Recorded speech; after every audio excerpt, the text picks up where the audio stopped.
Traditionally, beading was practiced mainly by women. The meaning of the beadwork that is created varies from artist to artist. Through beadwork, an artist is able to portray a particular event that is significant to them or the person that they are beading for. Their designs are either received from dreams or passed down from generation to generation.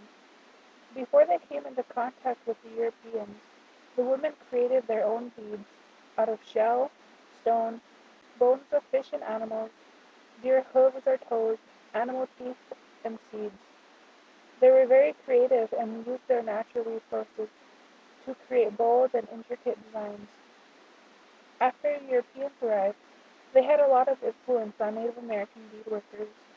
They not only introduced the smaller seed beads around the 1840s that enabled the Native American people to create more intricate and elaborate designs, but they also introduced different clothing items that Native Americans were able to bead.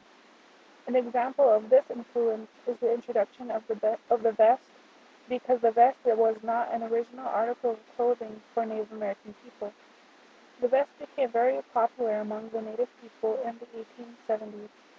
They would enhance the appearance of the vest by beading both the front and the back of the item. Porcupine quillwork was the forerunner of beadwork and had been developed to a high degree of artistic perfection before the first European beads were brought to this country. Traditionally and modernly, beadwork did not replace quillwork in any way.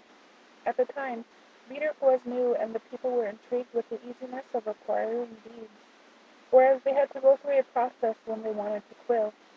The process was long, but rewarding. Just as though women were not accustomed to beading, quilling was an even harder task to become acclimated to. The women that were able to quill were especially respected in the tribe. It was one of the last natural art forms practiced by the Native American people. The origin and use of beading among Native Americans has evolved throughout the years. The European effect on beading created an avenue for greater expression through the smaller seed beads that were introduced. But there is no substitute for quills, and that is why this art form has not changed as dramatically as beadwork. Quill workers are honored through their work. Their quill work is a reflection of who they are. In the early days, a baby carrier was the most respected item. Its value was equal to that of a horse, and its maker shared honors with brave warriors. It is an honor to have a quill worker in your family, and for the individuals, it is a mark of prestige, for quilling is the highest attainment of all the women's arts.